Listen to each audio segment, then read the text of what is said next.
Hello ladies and gentlemen, and welcome to the inaugural launch of the first beta of FPS Creator Reloaded.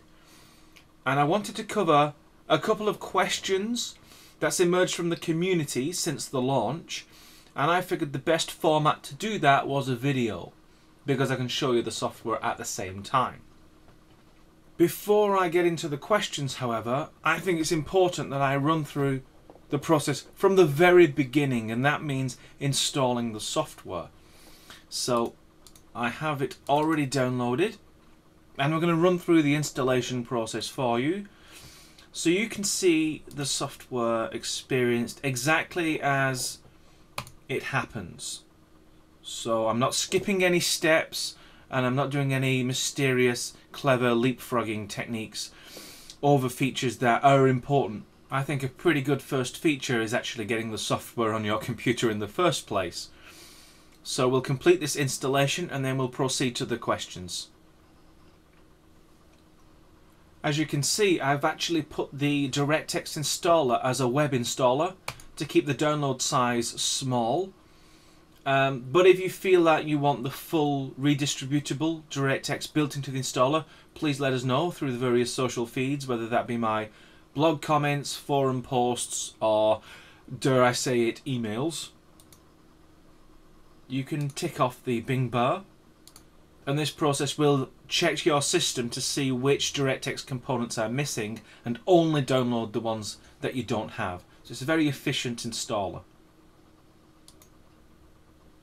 The final step is for it to install the Visual C redistributables, and it's a pretty painless process, as you can see. And there you go, the installation of the software FPS Creator Reloaded is complete. Getting right into the first question, which is, can you give us a quick tour of the editor and the new features like terrain? Well, I certainly can. Step 1 is to launch the software, and I will give you a whistle-stop tour. The first one is a huge disclaimer which basically describes where you are and what your mission is, which is basically to try out this very early version of what will ultimately become the ultimate game creator. So we click OK. So here we are in the editor, and I'll give you a quick overview of the toolbars. Pretty self-explanatory, and they have toolbar tips. This one allows you to create a brand new level, so it resets everything back to a blank level. Open level loads, save level saves. The plus and minus lets you zoom in and out of the terrain. Shape mode will create hills, like so. Level mode will actually take the current height at the center of the circle, this cursor, and use that to then flatten the terrain like so. The third option, stored level mode, remembers that height. So if I come down here, it remembers that level. So I can paint the same level without having to have a continuous feed from one to the other. Then we go on to the paint modes. So this lets me paint some path material. Paint rock, so you can paint some rock. So you can see you have some paint modes. Little documented feature, if you right click, it's a more subtle way to blend the textures into each other. And there's some clever texture staging which you'll find out as you start to use the painting system. This one here, paint grass, self-explanatory. You can paint lots of grass all over the world. The next one, entity mode. When we do have some entities on the screen, you'll be able to move entities around. This one sets you back in terrain mode where you've got the cursor. You'll notice entity mode doesn't have the terrain cursor. Create new waypoint will create a waypoint which you can use to create a path. So you can actually have an enemy or an ally for that matter patrolling backwards and forwards between those 2 points. And waypoints can be extended so you can have them going round corners if you need to. Waypoint editing mode, which puts you back in waypoint edit so you can actually drag things around. Whereas if you went to entity mode, you control entities, and terrain, you control terrain. And the final one is test game, or test level, sorry, where you can click and it will assemble the level, but not build anything. It's really just loading in the assets. So there we go. And that jumps you into test level. But I'll cover test level in more detail later on in this video. So moving down a little bit, you've got Entity tab and Markers tab.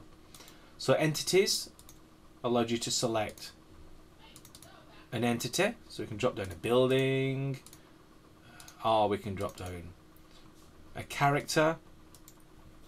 Markers, very useful set of tools. Your start position. Any lights, I'll put a red one there as well.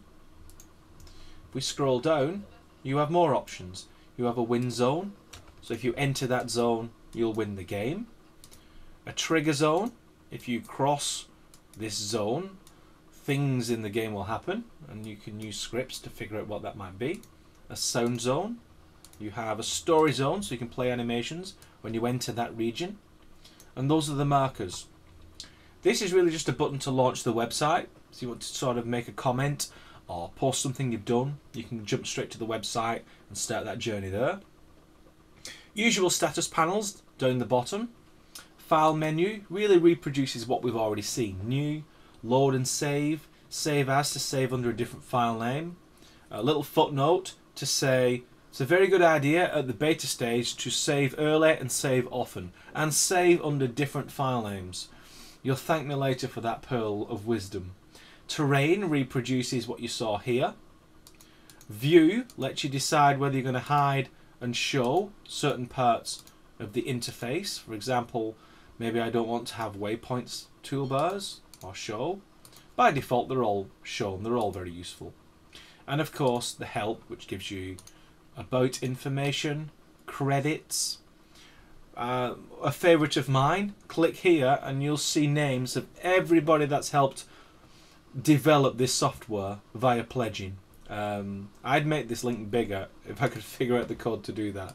So that's really cool. And getting started, which is basically a nice video intro and also some sample levels, and we'll add levels as the development proceeds and add helper videos. We also have a mind to maybe put these videos on YouTube so you're not having to download them every single time.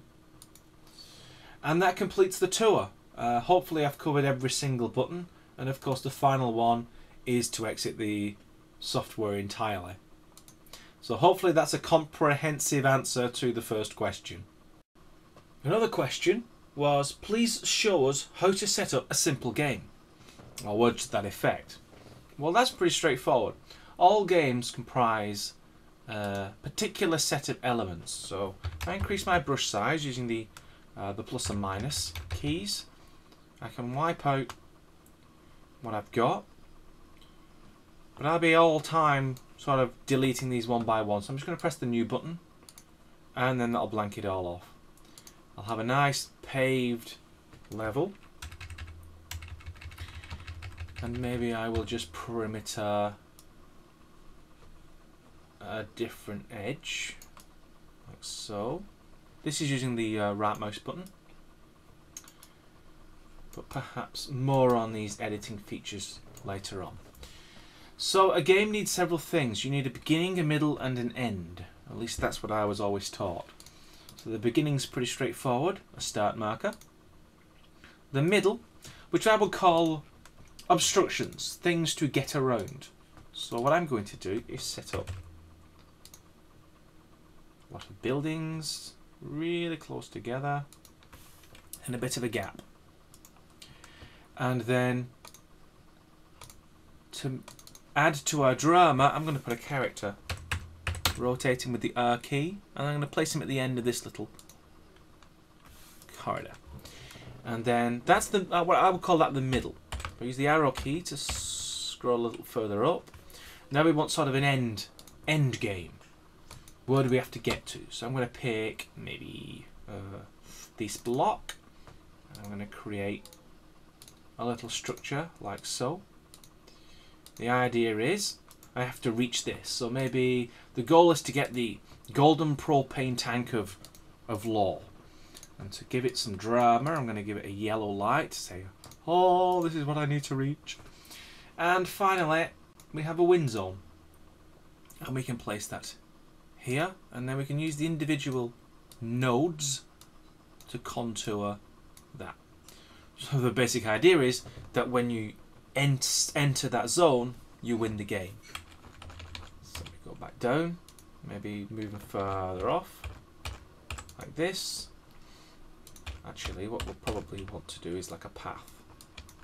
Something like this. Yeah, good. We'll try again. We'll put a start marker there. Always a good idea to save. So we'll save it under my small journey. But we have a problem, don't we? Because we're supposed to get past the character. He's probably going to try and shoot us. So we need a weapon. So I'm going to create a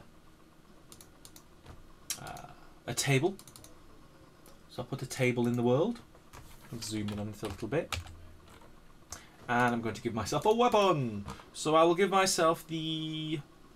What should we give myself? The Colt. Colt 1911. So pop that on the table using the return key. Because if we zoom in, you'll notice the gun's on the floor and it will be under the table. So if I hold down return and sweep across, notice how I can then place it on the table. So now I've got two guns. But we need some ammo. So we'll choose the pistol ammo and again hold down return. And then you can drop down some ammo. That should do it. Again, save. You'll notice I'll be saving all the time. Press test game. And they'll go into the test game.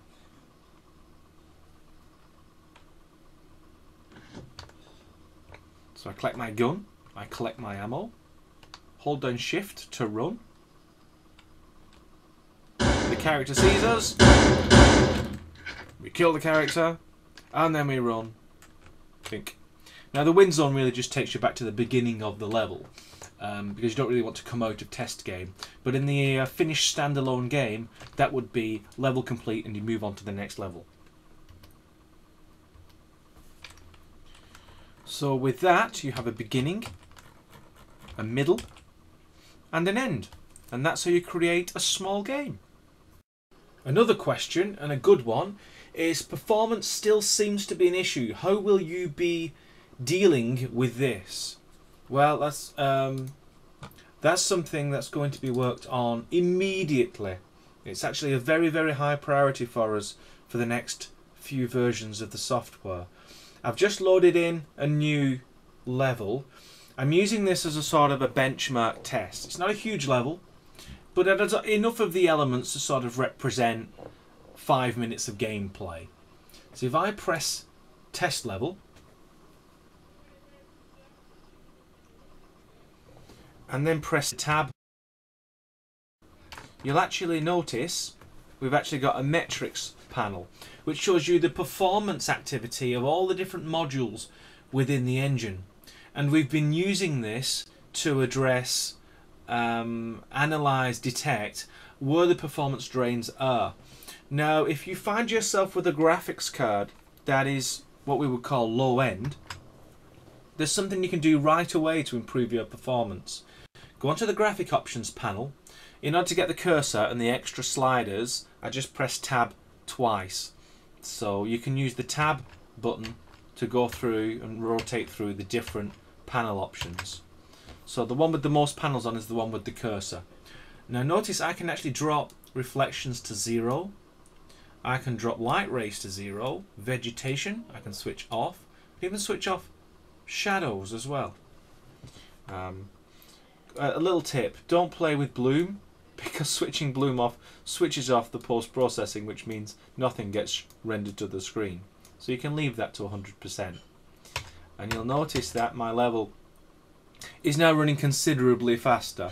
Now I didn't need to do that, I was okay with the frame rate with everything switched on. But if you've got a graphics card that's struggling, you can use the graphic options panel to improve your lot. But even with that, the plan is to implement some rather aggressive optimizations in the remaining areas. We've detected some performance hungry areas, two of which is the cost of the shadow rendering, because it's rendering the objects individually. If I run over to this level and I activate shadows like so, we can see some lovely shadows in our game. But those are being rendered individually. So one optimization technique is to lump all those individual entities into a large static vertex buffer and render that, which will increase performance. And we have a few more performance enhancing ideas as well, such as the terrain is consuming hundreds of thousands of polygons to render what you see right now. So the idea is to analyze that and find out whether it's absolutely necessary to render that many polygons to the scene. And the final one, of course, is this lovely bit of ground that you're looking at right now.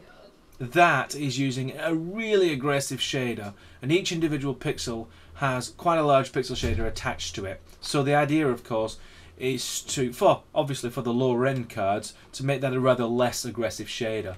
So those are the ones we're immediately focusing on, but we're also interested in hearing feedback if you find a particular spike within the metrics panel that we can't explain, because that means there's another opportunity for performance gain.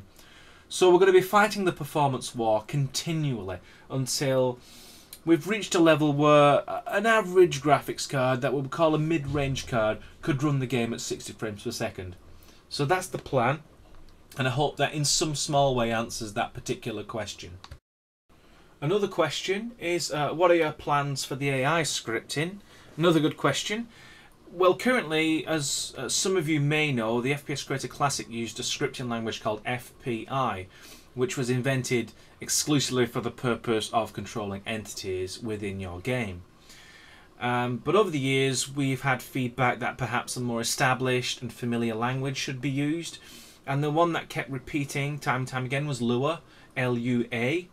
So we've been looking at that, but we've not made a concrete decision as to whether to implement it yet. But we're going to do some prototypes in that regard.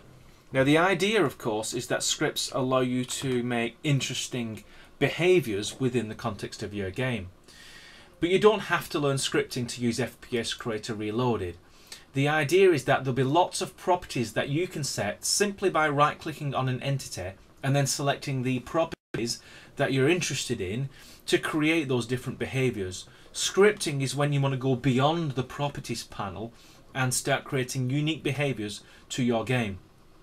And we'll also be providing scripts for you, either standalone or part of game packs in the future. So don't worry about scripting. You don't need to script if you don't want to. It's really just there for the people who want to go that extra mile to create their game that's more unique than other people's.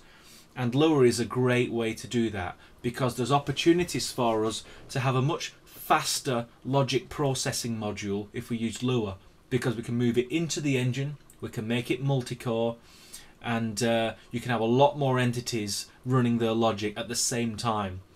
Whereas with FPI, we'll be having to sacrifice performance and the number of entities you can have in your level. So all the signs point to the fact that we're going to use Lua, but we've not made a decision yet, and we look forward to continuing the debate within the community as to whether it's Lua or some other scripting language that might be of interest. So that's the plan for AI scripting. Another question is the beta stable? Can I trust it? Well, as you can see, I've installed it, I've been using it, I've been loading things, I've been saving things. So, you know, we're at the level now where you can start using it and playing with it and exploring it and seeing the kind of ideas that we have so far and our vision for the future. And that's really the purpose of this beta, to give you an early peek into our thought processes and also the development, and get involved in it. I like to think that the software isn't at 100%, it's, you know, it's like 50% or even less, and you get to decide the direction of this development moving forward. But we're not asking you to get your hands dirty and start writing code or creating models. We just want your ideas. We'll do all the horrible work of creating the engine and all the graphics and making it as easy as possible to use. But we want you involved, because if you are buying or using software and have a particular set of benefits in mind that you're looking for, we want to know what they are so we can add them to this tool. So I would say you can trust it as far as it was intended, which is to play around with the technology, to see what we've got. And I'll leave it at that. I mean, there's no such thing as bug-free software, but don't expect this to be the finished product we're going to pop in a box next week. It's early access beta, developer version, and we're looking for feedback at this stage. Another question: why are the RPG and other explosive weapons missing from the beta? Well, if you look in the entities panel, you'll see we actually have RPG rounds explosive. So that was left in as a bit of a teaser, but you're quite right. The RPG weapon and the flak mechanisms and the explosions and the fire effects and the smoke, we felt that was a really big component and we didn't want to rush it into this beta. So we were focusing more on installers, stability, a little bit on performance, and a well-rounded set of files and assets. But now the beta initial release is out of the way, one of our objectives is to add all of the above mentioned features. So you'll be able to pick up an RPG, collect some ammo, fire into the distance and blow up a huge stack of crates with an almighty explosion at the end of it. So that's the plan. So look forward to that in a future update. We certainly haven't forgotten about it. And another question: how soon will you release a new update? Well, we anticipate there are going to be some immediate problems experienced by some beta users, and we are committed to releasing an immediate patch to solve those issues. But we're going to collect a few of them together, have a fix, and then release that update to everybody, no matter what your pledge level is at.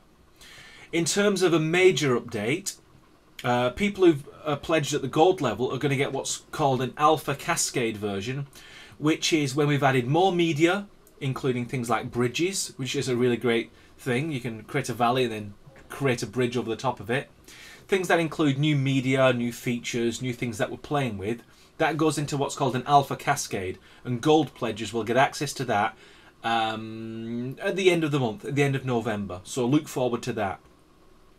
Obviously, if there's some really critical bug that's preventing a beta user from enjoying the software within the scope of what we've said, then we will release a patch and a fix to you. But that update won't include this new media or these new features. It will simply be a fix so you can carry on using the software that was intended at launch. For silver and bronze pledgers, you will get a big new beta after Christmas, when we've added a serious amount of extra media, lots of features, lots of performance improvements, and a version that we are quite proud of, because we'll pretty much have finished all the little niggles that are currently missing from this beta. Will be nice and well rounded for then. So that's the version you'll be looking forward to. But there's no problem whatsoever with you upgrading to gold at any time to get access to the latest alpha cascade. And there's two between now and the next big beta. There's one at the end of November, and there's also one just before Christmas as well, which will have even more in it. So plenty to look forward to if you're a gold pledger. And a final question: will bronze and silver backers get any updates? Well, I guess I've just answered that with the previous question. Yes, we're going to fix any issues that you may have in this beta, if we consider them super critical and really should have been in the initial launch. But you won't be getting access to things like new content, new features, anything like it involves adding more files to your installer. So we'll probably just release these bronze and silver updates as a patch, something much smaller than the 200 megabytes you've already downloaded, something more of the size of 5 to 10 megabytes that just updates the main executables and maybe corrects the odd file here and there. So that's what bronze and silver users can expect moving forward towards Christmas. And that's the end of the questions I have so far. Always happy to answer questions. I like creating software. I like writing it and talking about it and blogging it and creating videos about it. So if you've got any more questions, you know where to go. My blog, the forums, through emails, through Facebook, through Twitter. However you want to communicate, we've got all social feeds covered. But for now, thanks very much for your attention. I hope you enjoy the beta, and I look forward to giving you more features and content and fixes and tweaks in the future. Until then, I'll say goodbye. Goodbye. FPS Creator Reloaded, the ultimate game maker. Make a pledge today and become part of the FPS Creator community.